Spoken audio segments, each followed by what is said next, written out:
29 Yesus mengatakan apa? Orang banyak ini yang tidak mengenal hukum Taurat, terkutuklah mereka. Jadi orang Kristen yang tidak melakukan hukum Taurat menurut Yesus adalah orang terkutuk. Bukan Yesusnya yang terkutuk, kalian yang terkutuk. Kenapa? Karena kalian tidak mengenal hukum Taurat. Seperti itu saudara-saudaraku, saudara Masaha, silakan. Nanti dialognya dengan Ustadz saya, beliau guru saya ada di sini. Tentang Nabi Isa beliau paham, silakan. Iya, jadi analoginya begini Bang Zuma. Jadi untuk mengepel lantai yang penuh lumpur, jadi lantai itu harus dipel sama orang yang tidak penuh lumpur juga. Jadi tidak mungkin menghapus dosa waris buah kuldi dihapus oleh keturunan Adam yang mewarisi dosa waris buah kuldi itu. Jadi yang harus mengepel lantai yang penuh lumpur harus ciptaan baru, Adam kedua yang tidak mewarisi dosa buah kuldi itu. Begini sebelum saya alihkan ya. Begini Bung.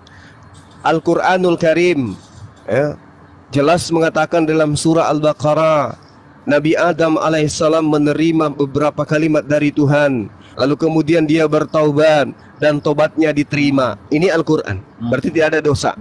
Di dalam kitabmu diterangkan dalam Kejadian 5 nomor 2 dan seterusnya diterangkan bahwasanya Adam beserta istrinya dan keturunannya diberkati oleh Allah, berarti tidak ada dosa waris. Siapa yang mengajarkan dosa waris kemudian? Paulus yang mengajarkan dosa waris.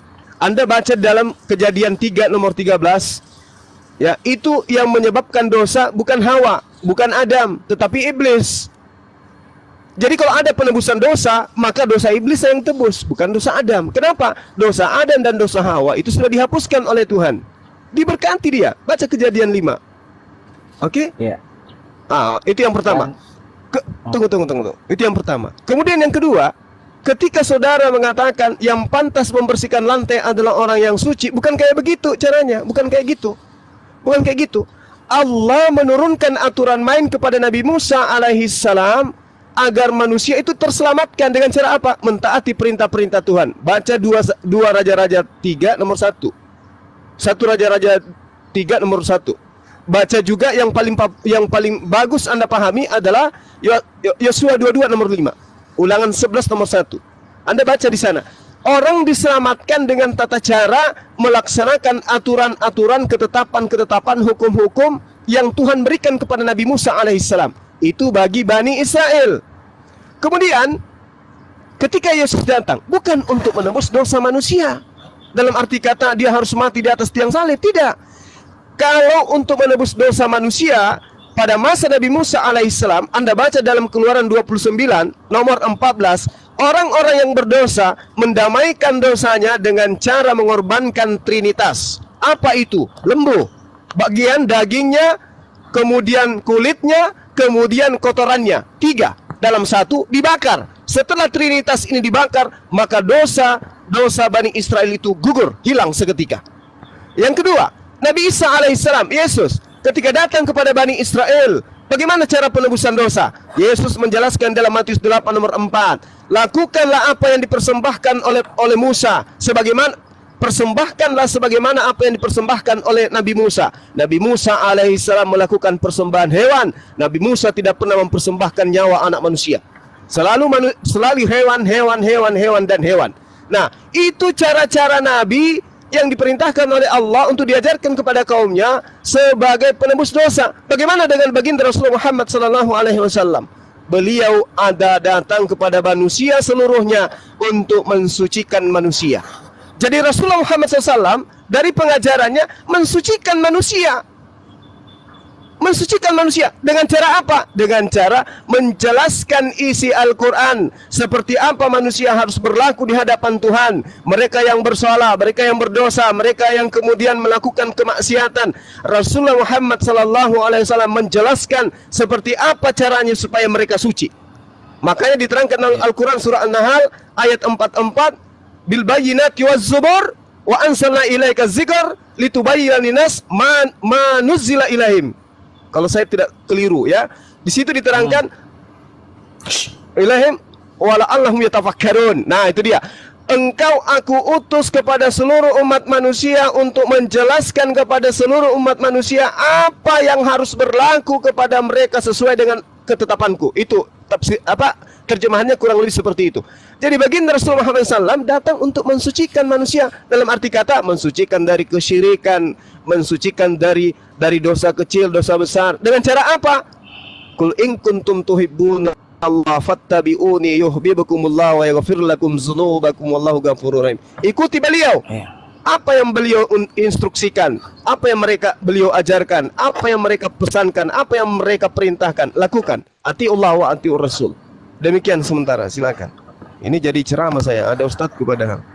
Lanjut. Saya mau dengar Ustadz Abdul Malik. Jadi beliau pakarnya.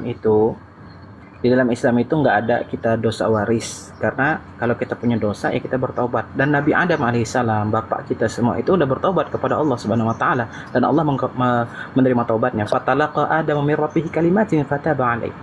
Dan kemudian kami bacakan kepada Adam ya kalimat-kalimat dari Tuhan, fataba alaihi. Kemudian dengan kalimat-kalimat itu dia bertobat. Apa? Fa akhadha Adam ma alqiyallahu ilaihi min kalimatin wa hiya al-madhkurati fi qawlihi ta'ala Rabbana zalamna anfusana wa illam taghfir lana wa tarhamna lanakunanna minal khasirin. Saat itulah doa yang dipanjatkan Nabi Adam alaihissalam, innahu tawwabur rahim. Sesungguhnya Allah Maha menerima taubat. Jadi Nabi Adam diterima taubatnya oleh Allah Subhanahu wa taala, dan tidak mengalir kepada kami anak cucunya kita semua, tidak. Ya seperti itu Bang. Ya sebenarnya sederhana saja saya sampaikan. Kalau mau tiap ayat lain untuk memperkuat Bang Zuma pakar. Baik, udah cukup. Halo? Ya, jadi Ngelek. ya jadi dosa waris itu apa sih gitu? Pertanyaan kan sekarang itu apa itu dosa waris? Nah itu kalau menurut saya dosa waris itu takdir kematian loh. Jadi sakit penyakit itu dosa waris, kayak kanker, diabetes. Nah itu dosa waris.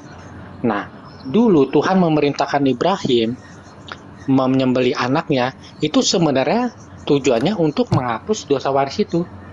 Tapi kenapa dibatalin coba? Karena anak Ibrahim juga keturunan Adam yang warisi dosa waris itu. Sekarang pikir, buat apa membunuh orang yang nanti toh akan mati juga? Makanya dibatalin Tuhan. Ini Tuhan gimana sih ini sebenarnya nih? Serius nggak sih Tuhan Anda itu?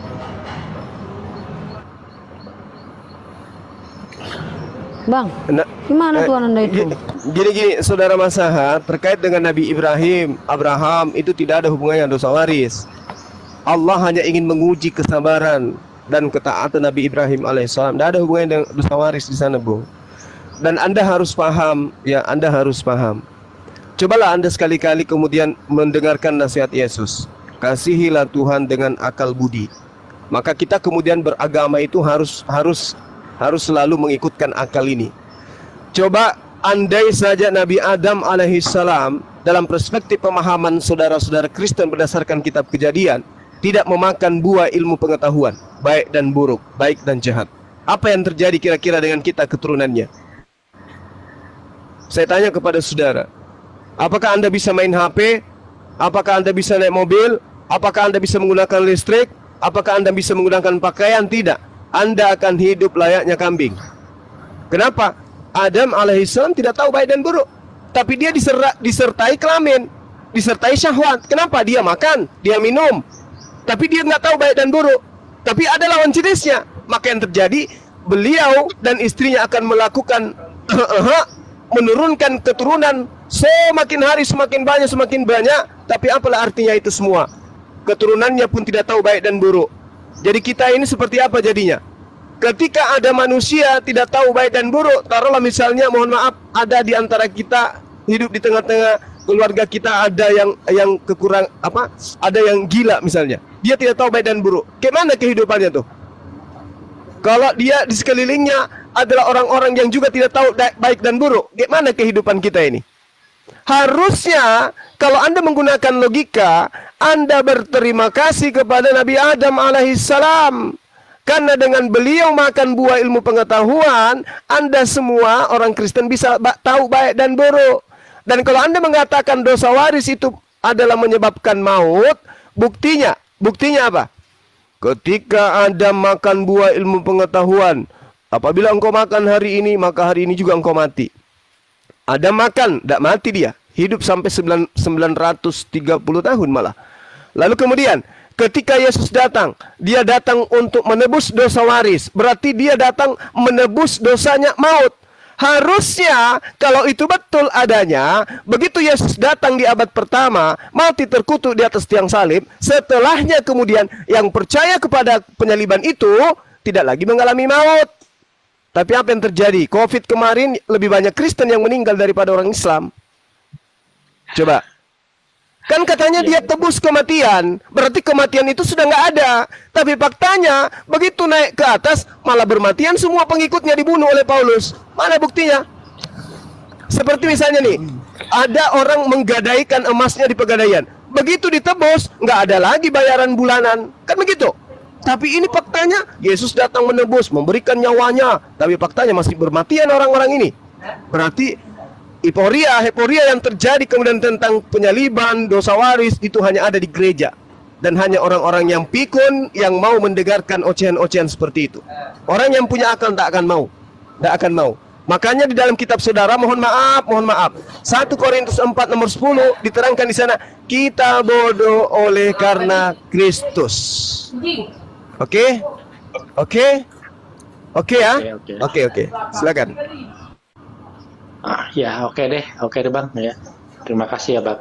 Ya, Aku kapan turun dulu, asyhadu? Bang. Ya, Belum Syahadatnya belum kapan?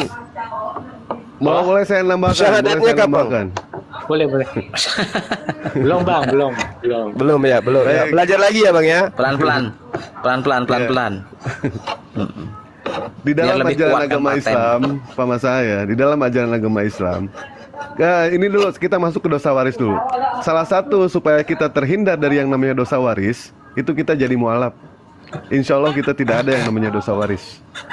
Di dalam ajaran agama Islam ya, semua para nabi, dari mulai Nabi Adam alaihissalam sampai zaman Nabi Isa alaihissalam, semua ingin menjadi umatnya Rasulullah sallallahu alaihi wasallam, tanpa terkecuali semua.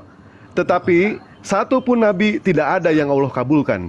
Hanya satu nabi yang Allah kabulkan, yaitu Isa alaihissalam. Nah, disinilah puncaknya diskusi kita mengenai soal Nabi Isa alaihissalam. Ya, kalau ente mengatakan Yesus itu mati di salib, tidak. Yesus tidak sama sekali tidak mati di salib. Andaikan itu yang tersalib, itu ternyata bukan Yesus. Bukan. Nah, di dalam Matius 12, 38 nomor 40, di situ ada orang ahli Taurat, orang-orang Farisi. Mereka bertanya kepada Yesus, "Guru, kami ingin melihat tanda." Tanda itu ternyata diceritakan bahwa tanda itu adalah tanda Nabi Yunus. Nah, Nabi Yunus di dalam Bible dinyatakan tidak mati. Sementara Nabi Isa atau Yesus, apakah beliau mati? Beliau konon katanya mati. Itu sama sekali bertentangan dengan apa yang Yesus nyatakan. Nah, Yesus dipermuliakan. Di dalam Yohanes 12:23 jelas Yesus dipermuliakan. Di dalam Yohanes 12:27, sekarang jiwaku terharu, dan apakah yang akan aku katakan? Bapa, selamatkanlah aku dari saat ini. Yesus minta diselamatkan. Apakah yang namanya seorang bapa ketika anaknya mau disalib, ketika anaknya hendak ditangkap, apakah yang namanya seorang bapak tidak akan menyelamatkan? Itu hal yang tidak mungkin. Jangankan bapak yang berkuasa, bapak yang tidak berkuasa sekalipun, kalau anaknya dalam kecelakaan, kalau anaknya ingin disalib tanpa ada kesalahan, pasti insting seorang bapak akan menyelamatkan. Yohanes 13:33, "Hei anak-anakku, hanya seketika saja lagi aku ada bersama kamu, kamu akan mencari aku. Dan seperti yang telah kukatakan kepada orang-orang Yahudi, ke tempat aku pergi, tidak mungkin kamu datang. Demikian juga aku mengatakannya sekarang juga kepadamu." Itu Yohanes 13:33. Di dalam Yohanes 13:36, jawab Yesus, "Ke tempat aku pergi, engkau," ini berbicara kepada Petrus, "dia tidak dapat mengikuti aku sekarang, tetapi kelak engkau akan mengikuti aku." Jadi jelas ya, ada berapa banyak ayat yang jelas Yesus itu dipermuliakan. Kalau misalkan Yesus dipermuliakan, pasti yang namanya Bapa itu menyelamatkan yang namanya anaknya. Yesus memohon kepada Bapaknya untuk diselamatkan, Bapaknya tidak mungkin tidak diselamatkan, tidak menyelamatkan yang namanya Yesus. Tidak mungkin. Dan ente tadi mengatakan mengenai dosa apa? Dosa itu dosa ditanggung sama Yesus. Baca Yeremia 31, 29, 30. Pada waktu itu orang tidak akan berkata lagi ayah-ayah yang makan buah mentah dan gigi-gigi anaknya merasa ngilu, melainkan setiap orang akan mati karena kesalahannya sendiri. Ingat ya, kesalahannya sendiri. Terus di dalam Yeremia 18:20, orang yang berdosa itu harus mati. Anak tidak akan turut menanggung kesalahan ayahnya. Jadi jelas tidak ada sama sekali yang mengatakan kalau misalkan penebusan itu adalah ajaran dari Yesus. Bukan, tetapi itu ajaran dari Paulus. Kalau misalkan saya mengikuti nih ya, apakah benar Yesus itu menebus dosa? Ternyata kalau misalkan dikatakan Yesus menebus dosa, itu cuma 3 hari 3 malam. Cuma pada saat Yesus 3 hari 3 malam disalib. Betul tidak? Lebih hebat mana Yesus dengan Bang Toyib? Oh, Bang Toyib 3 kali puasa 3 kali lebaran, bos. Betul tidak, Bang Masa? Mantap. Silakan baca lagi ayat-ayatnya ya. Kalau misalkan ayat yang Dewa yang Dewa beberkan ini salah, tidak ada kesalahan sama sekali. Dewa hanya membaca di sini. Ternyata ajaran penebusan itu tidak ada sama sekali. Dan Dewa pernah mengatakan berapa kali di dalam Qomal ataupun dimanapun juga, ketika Allah mengutus yang namanya nabi, semua nabi melakukan yang namanya kesalahan. Nabi Adam alaihissalam kesalahannya satu. Dia memakan buah huldi sampai aja dia diusir. Sampai aja dia diturunkan ke bumi, bertobat itu. 400 tahun Nabi Adam bertobat, tobatnya tidak Allah terima. Tapi pada saat kakinya menginjakan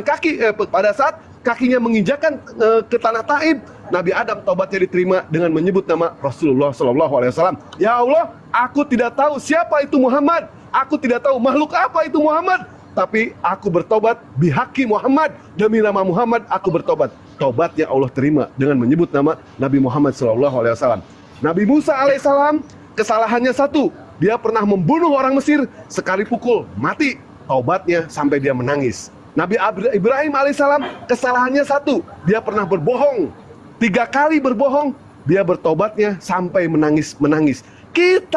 Siapa kita ini? Nabi Allah langsung yang mengutus. Dia berbicara langsung dengan Allah. Tidak ada sama sekali yang ditebus. Mereka semua bertobat. Innallaha ghafurur rahim. Allah menerima tobat. Begitu Mas ya. Jadi ajaran yang namanya penebusan itu ternyata ajaran hoak gitu. Terima kasih. Iya. Oke deh, abang-abang, aku turun ya. Itu ada akun meledak kayaknya mau naik. Nggak usah. Dia nggak penting. Dia orang nggak penting dia. Ya, orang nggak penting. Enggak. Kali ada Kristen lain. Nah, kalau Kristen lain boleh. Kalau meledak nggak penting. Dia selalu mengatakan begini, Bang Juma. Saya akan mualaf. Saya mengatakan berapa kali. Najis lu mualaf. Islam nggak butuh orang kayak lu. Lu nggak usah mualaf. Kafir aja udah. Ya, lanjut. Bang Dewa. Asar kayaknya. Ya. Bang. Ya kan, Nabi Yunus di dalam perut ikan 3 hari. Nah, Yesus di dalam perut bumi 3 hari, ya sama dong berarti. Nabi Yunus meninggal atau tidak di dalam perut ikan? Ya tidak sih, tidak. Nah, Nabi Isa meninggal atau tidak? Ya meninggal ya. Nah, bedanya dari mana persamaannya? Jelas itu bertentangan. Nah, kalau misalkan percaya nggak kalau Tuhan itu maha kuasa, Bang Masa? Maha segalanya, bisa melakukan apa saja. Percaya? Nah, apa sulitnya bagi Allah ketika Allah menyelamatkan Nabi Nuh dari banjir bandang? Apa sulitnya? Apa sulitnya bagi Allah ketika Allah hendak menyelamatkan Nabi Musa dari kejaran tentara Firaun? Dan apa sulitnya bagi Allah menyelamatkan seorang kekasihnya, Nabi Isa alaihissalam, dari penyaliban? Kecil bagi Allah itu. Kecil. Kan di ayatnya jelas di situ. Allah mengaruniakan anaknya yang tunggal. Tidak pernah Allah mengatakan Allah menyalibkan anaknya yang tunggal. Tidak ada menyalibkan, mengaruniakan, bukan menyalibkan. Baca lagi ayatnya. Pinter dikit, Mas Aha ya. Jangan divisi 1, divisi 2 ntar. Apa sih divisi 1, divisi 2? Itu Tuhan divisi 1. Iya, jadi Jadi gini Bang, maksud aku tuh gini. Jadi Yesus dikorbankan untuk menyelamatkan keturunan anak yang lain, anaknya Tuhan yang lain. Siapa itu anaknya Tuhan yang lain? Adam, Aduh, gitu. Yesus keturunan Adam atau Adam keturunan Yesus ini? Kok terbalik sih? Yesus itu keturunan ke-60 dari Nabi Adam kalau dihitung. Karena kan Nabi Isa dikeluarkan dari rahim anaknya Adam. Jadi kalau jalur nasab keturunan ke-60, generasi ke-60.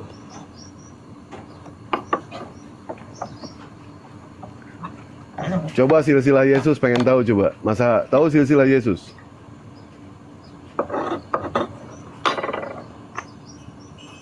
Masa? Masa?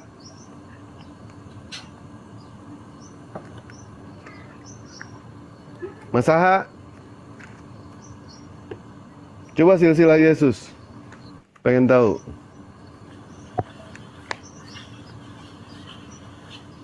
Oh ya sudah. Halo, Saudara. saya mau nanya. Iya, Bang. Iya, Bang. Kenapa Isa diselamatkan, kok Muhammad nggak diselamatkan ya? Iya. Bang, cobalah kalau misalkan datang ke Komal itu selamat siang. Selamat Oh ya, sore. selamat Saya siang. dari Kekristenan. Assalamualaikum. Saya dari Waalaikumsalam. Kekristenan. Oke, Ah, pertanyaan saya. coba Kenapa bertanya Isa diselamatkan yang enak. Allah, Muhammad tidak diselamatkan? Silakan Bang Juma. Bang Jum. Biar Ustadz kita, karena orang ini kemarin udah aku buat mencret Nana kemarin. Jawab Udah cebok. saja, Udah jawab cebok, Bang. saja. Udah cebok. Ayo jawab. Iya udah cebok dulu belum? Ini ada 800-an orang ini pengen tahu kenapa Iya. Isa diselamatkan oleh Allah, tapi Iya, Muhammad iya. justru dibiarin mati kena racun gitu loh. Oh, mati kena racun dari mana, Pak? Karena Loh, itu kan ada hadisnya itu. Coba tampilkan Muhammad sendiri hadisnya. berkata bahwa kepada Aisyah berkata bahwa aku masih Iya. merasakan racun itu sebelum dia mati ya. Merasakan coba. racun dari Khaybar. Iya, Gitu iya, loh. iya. Nah, Baik, sekarang baik. pertanyaan saya, kenapa Isa diselamatkan tapi Muhammad justru dibiarkan mati kena racun? Iya. Silakan jawab. Tapi argumen Bapak aja udah salah, Pak ya. Mau bertanya, Iya. bertanya aja, gitu kan. Jangan menyimpulkan Nabi Muhammad itu diracun. Nggak boleh seperti itu. Ya. Loh, itu Saya Aisyah lebih yang tahu. bilang kok. Saya lebih tahu daripada Bapak, ya. Jangan Dan ngajarin jarak kami, Khaybar ya. dengan wafatnya ucapan Rasulullah itu 4 tahun. Iya, 4 Ya. tahun tersiksa, bro. Nabimu sendiri Oh, bilang dia enggak sakit lah. merasakannya Itu- sampai dia mati. Bayangkan. Ente mau 4 Hadisnya- tahun bertanya, tersiksa, bro. ente mau bertanya apa mau ngadu congor sama gua, bro? Ya, Mau kalau bertanya apa begitu mau ngadu jawab. congor? Oke, Empat tahun jawab. tersiksa. Kenapa? Diam. Kenapa Iya, Allah silakan. menyelamatkan Isa tapi membiarkan Muhammad mati? Iya, santai ya. Kalau mau adu congor, Kalau mau bertanya. Silakan Pak Ustadz. Enggak, jawaban saya sudah tadi. Yaitu ungkapan Rasulullah SAW wafatnya memang karena ajalnya. Ya. Karena Rasulullah itu secara basyariatnya sama-sama seperti kita. Ana basyarakum mithlukum yuha. Bedanya beliau mendapatkan wahyu sallallahu alaihi wasallam, kita tidak. Ya beliau akan mengalami yang namanya wafat seperti itu. Ya. Itu tik-tak suami istri. Ya. Ya, Jadi tidak. kan logikanya gini. Logikamu. Kalau misalnya seorang ayah itu dia mengasihi seseorang anaknya, ya kalau anaknya yang sangat dikasihi pastilah diselamatkan. Tapi kok Muhammad dikatakan yang paling dikasihi, dia cahaya dari Yesus manusia. Kok nggak dikasihi. diselamatkan Iya, sih? Tapi Al-Maidah kok ayat disalib? 3. Kenapa Rasulullah SAW kemudian wafat ketika ajaran ini sudah sempurna? Al-Maidah ayat 3 sudah turun. Udah paripurna tugasnya. Karena beliau adalah manusia biasa. Ya, kullu nafsin dha'iqatul maut. Setiap yang bernyawa pasti akan meninggal. Dan itu sudah selesai. Kenapa? Jadi maunya ente Nabi Muhammad tetap hidup gitu sampai sekarang. Ya. Jangan pakai logikamu lah. Paling tidak diangkat lah. Kenapa dibiarkan mati? Ya, kok maunya Kenapa kamu? bisa diangkat? Loh, Nah, Isa diangkat itu untuk meluruskan nih fitnah-fitnah yang menuhankan dia. Ya. Ini gimana sih kok bawa Nabi Isa, katanya Nabi Isa sama Yesus beda. Ini kadang Loh, inkonsisten kenapa? kalian ini. Loh, sekarang Pusing logikamu banget ini lihat parah, kalian. bro. Dengar, kalau misalnya diangkat untuk menghilangkan fitnah, lu bukannya Berarti justru kamu orang beranggapan dia tidak ada di Yesus bumi dan ini Isa diangkat sama ke ya? surga. Oke. Dengar, Berarti dengar. kamu menganggap kalau Yesus diangkat dan ke Isa surga, sama ya? berarti Di dia sini ya? sampai sekarang masih hidup kan? Berarti di sini ente nganggap Yesus sama Isa sama ya? Oke. Ya itu Ente sama Kristen dengan oke, nabimu gitu. kan nganggap Isa sama dengan Yesus, nabimu yang nganggap gitu. Itu kan anak Maryam, gimana sih? Jadi kembali lagi pertanyaan saya, kenapa justru Isa yang diangkat? Kenapa nggak Muhammad sih? Padahal dia kan sudah pernah ke surga katanya. Nabi Muhammad itu manusia biasa. Ana basyarum mislukum, Allah yang katakan. Qul, katakan Muhammad, innama ana basyarum mislukum yuha ilayya. Sesungguhnya aku ini hanya manusia seperti kamu. Ya. Kamu tahu nggak Bashar. ada hadis tentang apa yang berkata bahwa nabimu itu tidak dimakamkan selama 3 hari. Tahu nggak? Kenapa? Iya. Tahu nggak? Sampai Ibnu Abbas berkata sewaktu Muhammad mati 3 hari ya, dia berkata, "Itfinnu sabihakum innahu yaksanu kamanu yaksanu basar." Itu kenapa coba? Coba open cam tunjukkan Hadis. dalilnya, Bos. Open cam, Bos. Tunjukkan dalilnya. Cari sendirilah. Itu kan semua Oh, ulama-ulama Muslim tahu. Itu Oh, si Suma enggak, dari baik. sini nggak? Suruh dia jawab Baik. tuh. Iya, iya, iya. Baik, kita diskusi di sini menggunakan akal ya. Yesus itu anak yang dikasihi ya, yang dipermuliakan. Betul. Nggak usah lompat ke sana kemari. Ente tadi bertanya, ketika mau dijawab, ente seperti tidak mau membutuhkan jawaban. Ya, silakan, Bro, Ya. silakan. Ya udah, Maafkan gini saya. aja intinya. Nabi Isa alaihissalam, kenapa diangkat sama Allah? Karena Nabi Isa itu nabi yang gagal. Kok gagal? Allah itu maha tahu. Allah itu Iya. maha tahu bahwa Nabi Isa itu akan dipertuhankan. Makanya Nabi Isa akan diturunkan kembali ke dunia sama Allah untuk meluruskan ajaran-ajaran risalah-risalah para nabi. Karena di dalam ajaran Islam semua sebentar dong, gimana sih ente? Silakan. Ente mau jawab aja. Ente mendingan gini aja. Ente nanya sendiri, jawab sendiri aja deh. Ya. Bagusan Loh, kayak gitu. Iya, Silakan. Saya ya. Jadi gini. Iya. Jadi gini, yang pertama yang Anda harus tahu, kenapa Nabi Isa alaihissalam itu yang diselamatkan? Maksudnya diselamatkan dari pembunuhan ya. Yang pertama karena Nabi Isa alaihissalam itu masih punya PR. Apa PR-nya? Dia akan datang kemudian untuk menghancurkan Kristen. Itu PR-nya. Yang kedua, seperti yang diterangkan oleh Ustadz saya tadi, ajaran yang diamanatkan oleh Allah kepada baginda Rasulullah Muhammad SAW itu sudah selesai dan beliau tidak ditolak oleh umatnya. Sedangkan Nabi Isa alaihissalam ketika ia datang, dia ditolak oleh umatnya, bahkan mau dibunuh oleh umatnya. Maka dia diselamatkan. Nah, yang ketiga, ketika Anda mengatakan baginda Rasulullah Muhammad SAW itu tidak diselamatkan, justru yang Anda harus pelajari di sini adalah daging yang sudah dimasak dengan derajat yang sudah sangat tinggi, daging masak loh ini bisa berbicara bahwa aku mengandung racun. Beliau tidak sampai mati. Yesus, Yohanes 19 nomor 30, minum anggur setetes, mati dia. Itu daging yang bicara itu gimana caranya itu, Suma? Kira-kira gimana? Sabar. Ada mulutnya apa kambing itu Oh, tiba-tiba sabar. mulutnya dari dalam periuk itu berkata, jangan makan saya. Tapi masalahnya ini Sabar, sudah dimakan, baru kambing itu bicara. Jadi udah sempat ada yang dimakan. Kenapa nggak dikasih? Kenapa Muhammad tidak diperingatkan sebelum Jangan dia gemetar, makan? jangan gemetaran. Sabar. Iya, Aduh, jawab santai lah aja. Ekat kalau nggak bisa diskusi aku kick loh. Udah aku nggak mau. Jangan gitu lah, Rifa. Kelihatan makanya- kalian Sabar. semua. Nggak apa-apa. nggak Sabar apa-apa. ya. Kalau Bapak bilang, Sabar ya. Sabar. Dengar, Ya. dengar. Tunggu jawabannya. Sabar. Oke. Jadi ketika Anda mengatakan kenapa kambing itu berbicara, Anda lihat di dalam Markus 5 nomor 5 dan juga Anda lihat dalam Lukas 19:40, batu teriak-teriak. Batu aja teriak. Oke? Paham itu ya? Jadi Ya, tidak batu ada bisa yang tidak teriak. bisa. Tuhan yang bisa bikin Sabar. itu. Pakai timer aja deh, pakai timer biar sehat nih. Sabar. Si Kamu Suma ini nggak- udah kamu rotos tuh. Kamu nggak layak. Nanti kamu kupermalukan lagi kayak kemarin. Silahkan. Loh, kemarin apa Kupermalukan jawabannya? lagi nanti kamu. Mau kita Kenapa anak bayi Oke, ayo, itu kita pakai dibunuh? timer. Perintahkan. Kasih timer. Kenapa Rima, anak kasih yang timer. menyusui itu diperintahkan untuk dibunuh? Kamu nggak layak. Kemarin sudah dikasih timer, kau kupermalukan. Sekarang Ayo, saya tanya kasih samamu, saya jelaskan samamu. Orang yang mau meninggal itu semua rasanya itu sama. Pada saat baginda Rasulullah Muhammad SAW itu diracun, dia sedikit lagi pindah alam, sedikit lagi dia meninggal. Perasaan itu muncul kembali ketika dia mau meninggal. Maka perasaan yang sama kembali dirasakan oleh beliau. Maka dia mengatakan, aku merasakan seperti pada saat aku diracun. Maka dia katakan seperti itu. Diracun di Khaybar Kenapa? ya? Dengar. Iya, tidak seperti Yesus dia mati ketika minum anggur langsung stop di mati. situ, udah, Sabar.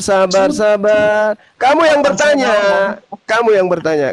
Kamu bertanya sebagai orang yang tidak tahu, dia tahu, kamu duduk mencatat apa yang dijelaskan.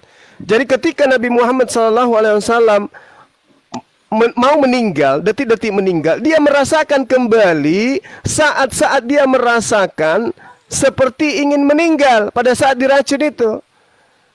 Ya, jadi meninggal dalam keadaan diracun, meninggal dalam keadaan sakit, meninggal tanpa sakit, itu semua rasanya sama. Yang namanya maut, iya sama-sama merasakan maut itu sama, mati. Itu yang perlu Anda pahami. Sehingga Rasul mengatakan, aku seperti merasakan seperti aku diracun pada saat itu. Adalah tidak mungkin kemudian diracun 4 tahun yang lalu, meninggal hari ini. Nggak mungkin. Itu nggak masuk akal. Sabar. Sedangkan sahabatnya yang bersama dengan beliau makan, mati pada saat itu, meninggal saat itu juga. Beliau tidak. Itu gambaran supaya Anda paham. Justru ini adalah mujizat yang sangat luar biasa. Lah Yesus di dalam kitab saudara Yohanes 19 nomor 30 hanya setitis anggur dia minum. Apa dikatakan? Sesudah Yesus meminum anggur asam itu, berkatalah ia, sudah selesai. Lalu matilah dia. Cuman setitik air anggur dicelupin dalam lidahnya, mati, bukan karena disalib. Coba. Jadi menurut Yohanes 19 nomor 30, Yesus itu mati bukan karena disalib, tapi karena diracun. Paham sampai di sana? Nah, kembali ke pertanyaanmu, kenapa Nabi Isa alaihissalam diselamatkan? Kenapa baginda Rasulullah Muhammad SAW itu tidak diselamatkan? Kata siapa tidak diselamatkan? Orang yang meninggal bukan berarti tidak diselamatkan. Orang yang meninggal seperti baginda Rasulullah Muhammad SAW justru diambil dari alam fana ini kepada alam yang jannah, kepada surga. Itu yang perlu Anda pahami. Sedangkan Isa alaihissalam itu diselamatkan dari pembunuhan orang-orang kafir untuk datang kemudian menjadi saksi, menjadi hakim kepada orang-orang kafir, agar orang kafir itu kemudian dilemparkan ke dalam api neraka. Itu alasannya. Demikian. Oke ya. Jadi dari penjelasan Zuma tadi, berarti Zuma mengakui bahwa memang Muhammad itu mati karena diracun. Racun di Khaybar. Itu tidak ada, Bung. Kamu jangan kayak Paulus. Kamu jangan tuyul, tukang tahayul. Saya sudah menjelaskan. Saya tidak kejang. Saya hanya membahas tentang suci. Saya katakan itu rasanya semua sama. Iya, mati diracun, mati Nabimu berkata kepada Aisyah, semua perasaanmu mati itu sama. Kenapa Nabimu berkata saat terakhirnya itu aku masih merasakan karena pada saat dengar. Enggak seperti itu narasinya. Rasulullah Muhammad SAW merasakan seperti apa yang dirasakan pada saat dia diracun. Dan memang pada saat dia diracun, di situ sedikit lagi dia meninggal. Tapi Allah kemudian menyelamatkan beliau. Nah, perasaan itu datang kembali pada saat betul-betul. Kok tersiksa? Apa buktinya dia tersiksa? Beliau ikut perang, beliau ikut haji. Apa buktinya dia tersiksa? Tunjukkan dalilnya dia tersiksa. Kamu itu fitnah. Rasulullah Muhammad SAW itu tidak pernah tersiksa dengan racun itu. Beliau sehat. Bahkan beliau memimpin haji wada, haji yang terakhir dilakukan bersama dengan umatnya. Di mana dia sakit? Nggak ada yang sakit. Lalu kenapa Nabimu harus mention racun di Khaybar ketika dia hendak mati? Loh, dengarkan saya, pada saat beliau sedikit lagi detik-detik meninggal tapi Allah selamatkan, rasa ingin itu sudah ada pada masa itu. Ketika dia betul-betul yang beneran, kembali perasaan ingin meninggal itu ada. Makanya saya katakan, orang meninggal itu mati karena keinjak pohon, ketimpa pohon, mati di tempat angin badai, mati keracunan, mati sehat, semuanya rasanya sama. Kalau Maka misalnya Anda perasaan berkata ingin bahwa- mati itu yang kembali dirasakan oleh Rasulullah Muhammad sallallahu alaihi wasallam. Itu yang perlu Anda pahami. Kalau Anda berkata bahwa Muhammad mati karena sudah ditakdirkan, itu belum tentu juga benar, karena dia tidak mati dengan tenang, melainkan berkata masih ada racun itu di dalam nadinya yang mengakibatkan dia kesusahan hingga mati, ya. Karena kalau misalnya dia Bukan, saya sudah menjelaskan. Sabar, dengar. Saya sudah Karena jika menjelaskan seseorang- samamu. dengar, Zuma, dengar. Karena jika seorang Kamu nggak nabi punya hendak mati, kapasitas, dia akan kembali kepada kamu tidak Tuhan. punya Apa yang akan kapasitas, dikatakan kamu tidak sebelum dia punya kembali kepada kapasitas Tuhan? menjelaskan. Kamu tidak punya kapasitas Sabar. menjelaskan tentang Semua hadis, nggak ada yang ada kapasitasmu. 1000 orang ini Nggak ada, pintar nggak ada. semua, ya. Yang Nggak ada 1000 orang ini pintar kapasitasmu semua. untuk Jadi menjelaskan dengar. itu, nggak ada. Tunggu, sabar. Nggak Jangan ada. kejang-kejang. Yang perlu kamu pahami adalah kenapa Nabi Isa alaihissalam itu diselamatkan. Untuk apa? Apa tujuannya? Itu yang Zuma. harus kau khawatirkan. Ternyata Zuma. Nabi Isa alaihissalam dia datang, dia diselamatkan untuk menampar kamu. Ngerti? Oke. Iya. Tidak apa-apa, tapi masalahnya Paham. kalau seorang nabi, apalagi seperti Nabi Muhammad di dalam Islam, kalau hendak terus? mati, saya yakin sekali dia akan terbuka kan. Kalau misalnya tidak ada perasaan takut dan lain sebagainya, ini pulang kepada Tuhannya, dia yakin akan mendapat hadiah, dia akan mendapat anugerah terbesar, yaitu kembali kepada penguasanya. Ini tidak. Pada saat terakhirnya justru berkata, aku masih merasakan racun ini di dalam tubuhku, racun haibar Itu ini tidak, yang mengakibatkan itu, kematiannya. dengarkan, Gitu. dengarkan. Apakah Apa yang Allah dengarkan mentakdirkan dia mati saya. karena racun di Haibar? Dengarkan saya, Apakah- tuyul, dengarkan apakah Allah tukang mentakdirkan tahayul. nabimu mati karena racun di Haibar?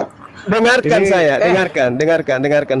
dengarkan supaya kau waras, dengarkan. Baginda Rasulullah Muhammad sallallahu alaihi wasallam itu ya sedetik menuju kematiannya apa yang dikatakan umatku. Beliau kalau sakit karena diracun mustahil lebih memperhatikan umatnya daripada dirinya. Paham? Bandingkan dengan Tuhanmu, sedetik dia meninggal, dia tidak pikirkan umatnya. Apa yang dia pikirkan? Eli lama sekali. Eli lama sawaktani. Tuhanku, mengapa engkau meninggalkan aku? Yang sakit itu Tuhanmu. Kesakitan dia sampai dia merintih. Kalau nabiku dibandingkan Tuhanmu, nabiku baginda Rasul Muhammad SAW meninggal dalam keadaan terhormat. Ummati ya Rabb, selamatkan umatku. Kalau Yesus, Kenapa selamatkan umat? selamatkan Bro, aku, ini bahaya loh ini.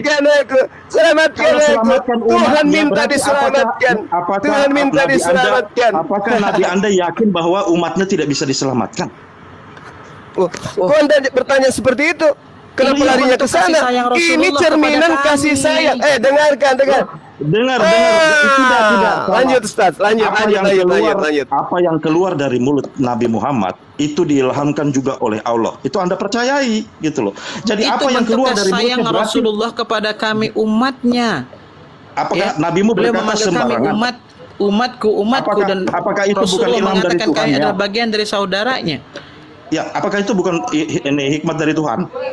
Dari Allah? Wa may yantiqu anil hawa in huwa illa wahyuha. Ya, berarti kan apa yang diwahyukan juga kepadanya yang diucapkannya. Berarti apakah Anda muslim ini yakin bahwa Anda akan percaya? Nabimu sendiri tidak percaya bahwa kalian akan diselamatkan. Siapa yang bilang kullu ummati yadkhulunal jannah? Semua Loh, umatku itu akan tadi masuk barusan surga. Suma bilang itu loh. Suma barusan bilang bahkan ketika matinya pun kata terakhirnya adalah bagaimana itu mulai lagi Nggak kayak ada yang salah Paulus. dengan ucapan, nggak ada yang salah dengan ucapan Bang Zuma tadi untuk bab itu. Itu bentuk mulai lagi kayak Paulus. rahmatnya, bentuk kasih sayang Rasulullah kepada kami umat. ya sayang Manusia tidak licik masalah. kayak Paulus. Kalau misalnya sayang itu saya bisa berkata, oh ya tolong berkati umatku ketika aku kembali padamu, biarkan mereka tetap jalan dalam keselamatan. Bukan Yesus berkata, bagaimana mereka ini selamat tanpa aku. Tuyul, dengarkan saya Tuyul.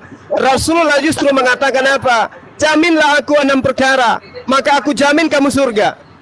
Ayo. Ada nggak jaminan Yesus kepada Kristen? Ada nggak? Tunjukkan satu data. Yesus menjamin Kristen. Coba. Ada. Akulah jalan kebenaran dan hidup, barang siapa yang datang kepada Bapa kalau tidak seorang pun datang kepada.